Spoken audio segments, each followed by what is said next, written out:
Welcome to the podcast, Amazing Tales About History, and I'm your host, Mike Allen.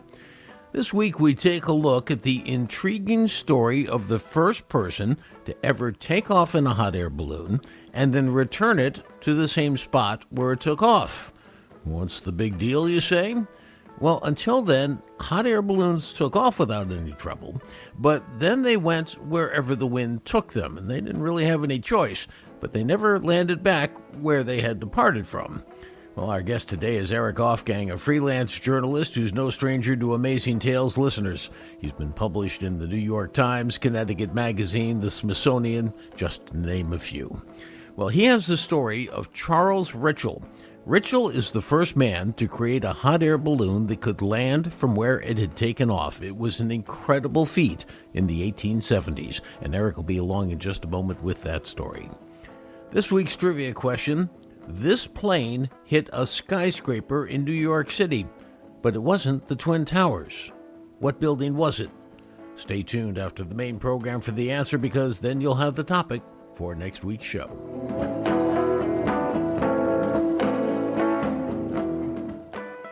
Connecticut's been the leader on many aeronautic fronts.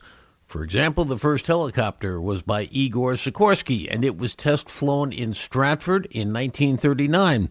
Arguably, the first airplane flight occurred in Fairfield back in 1901 near Jennings Beach, flown by Gustav Whitehead, 2 years before the Wright brothers. We featured that story just a few weeks ago here on Amazing Tales About History. And one of the first commercial hot air balloonists to perform across the country was Silas Brooks of Plymouth. He worked for P.T. Barnum, among others.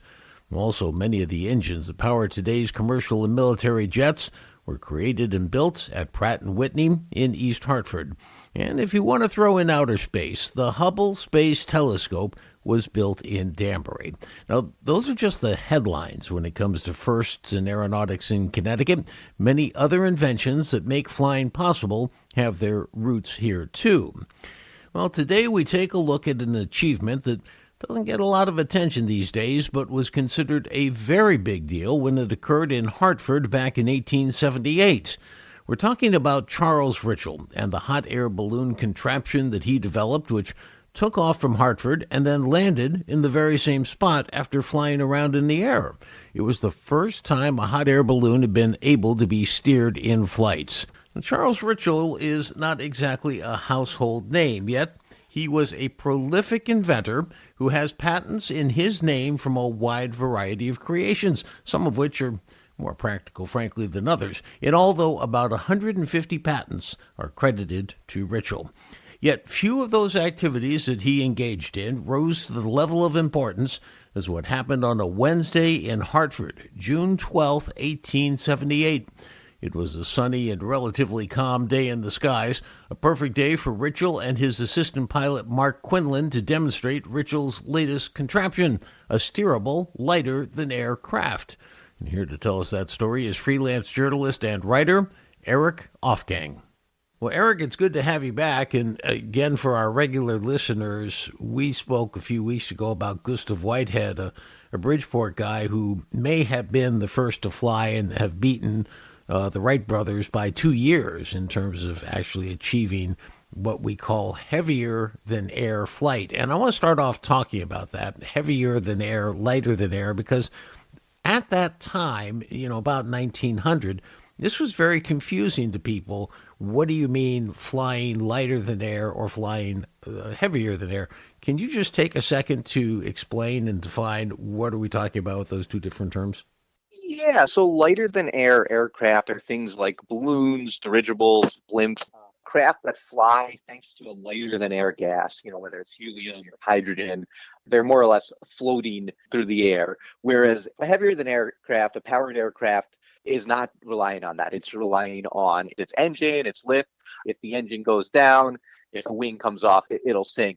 Modern airplanes are examples of this, helicopters as well. Now, let's talk about Charles Ritchel, because he was involved in the lighter-than-air technology at a very early stage in the 1870s.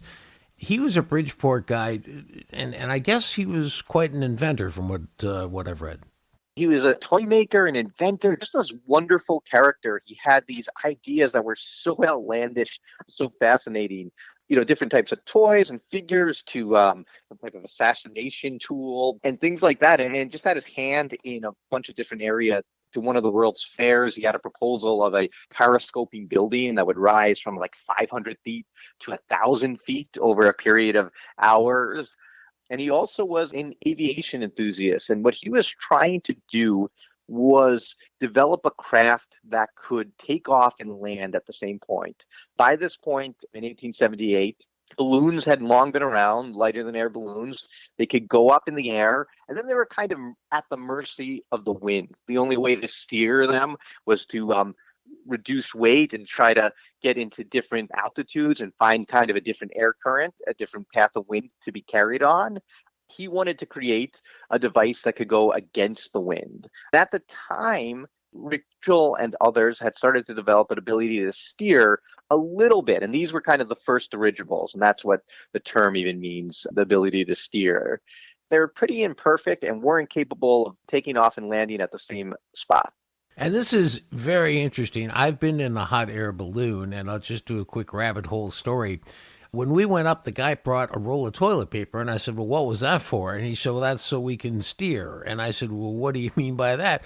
And we were up, a couple thousand feet, and he pulled off a little tiny piece of paper, toilet paper, and dropped it down, and we watched it fall down. And suddenly, I don't know, a couple hundred feet down, it started going a different direction.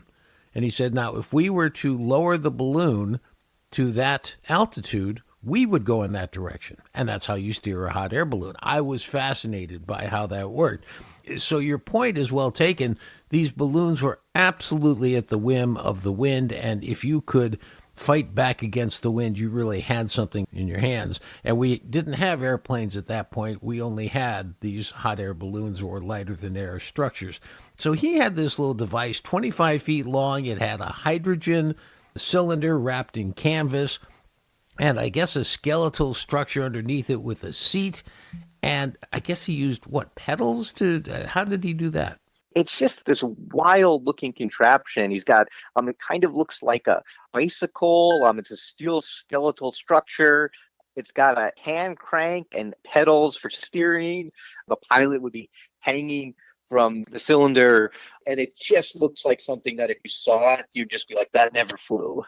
One of the things I loved in your article is you pointed out that this guy said at some point, he said, people used to laugh at me, but they laughed at Noah too. And I just had to throw that in. So tell us now about Hartford, Connecticut. He goes to a baseball field with thousands of spectators, and what happens there? Yeah, so he holds this event to try out this new craft. He's funding this through these public expositions. People pay a nominal fee to watch him. You watch him, and if it's a success, it's great. And in a very morbid way, if it doesn't go well, people would probably want to see that too. He holds this expo, has an assistant who's a lightweight. He's very small, under 100 pounds.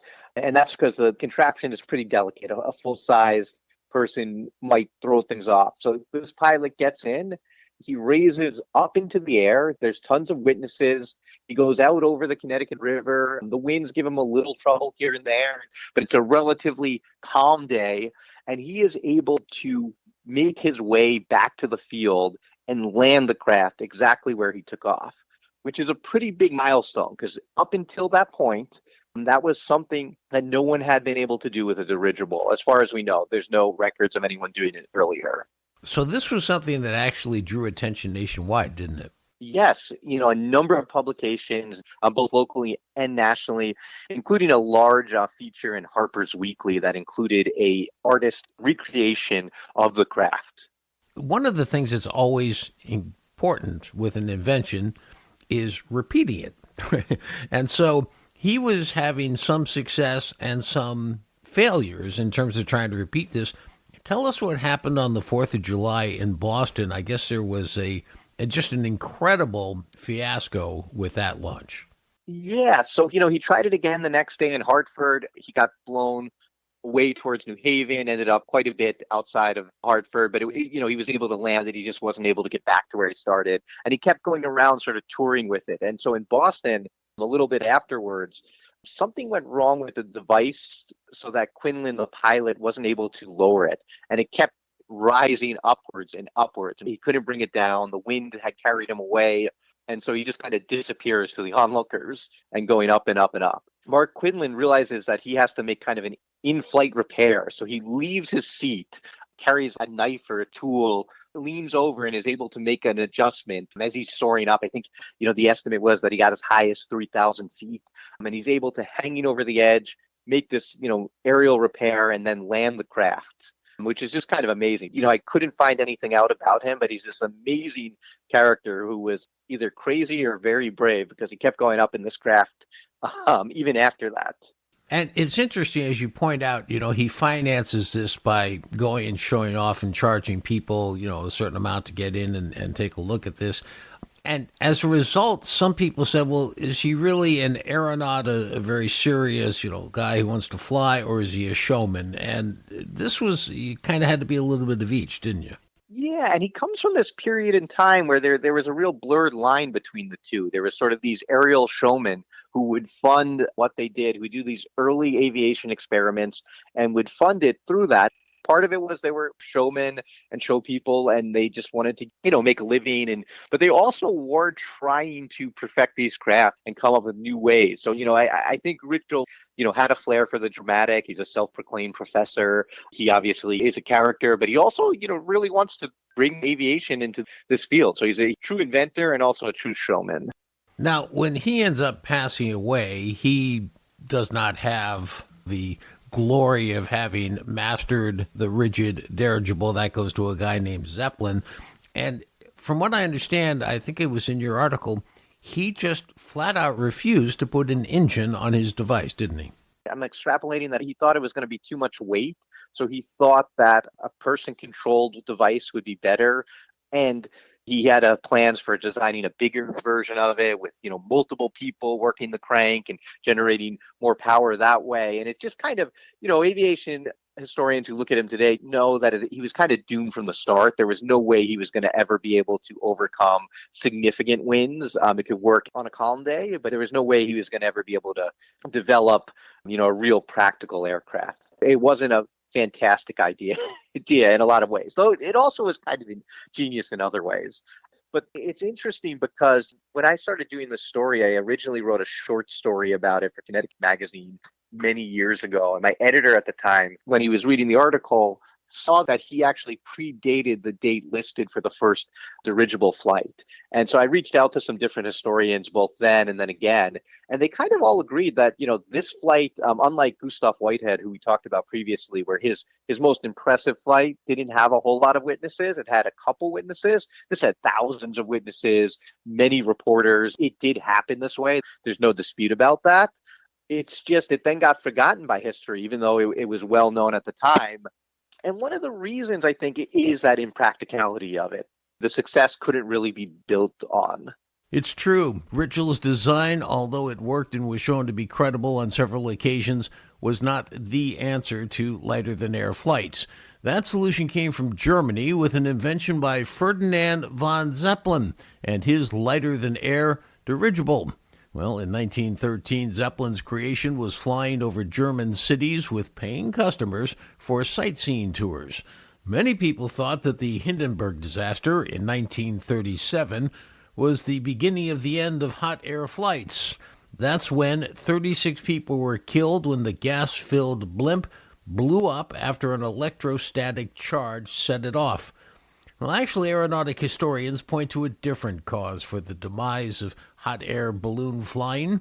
The first flight by Pan American Airways from San Francisco across the Pacific Ocean to Manila was actually faster and cheaper. And the plane, well, it could ride above storm clouds. A blimp often had to land when bad weather moved in.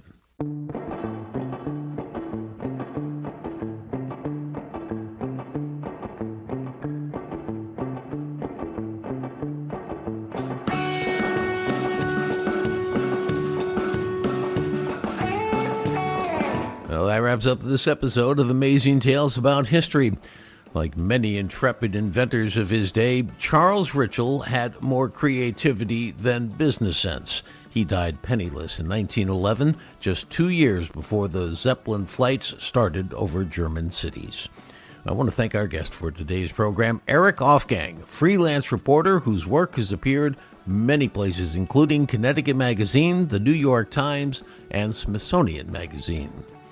The answer to this week's trivia question: this plane hit a skyscraper in New York City, but we're not talking about the Twin Towers. What building was it?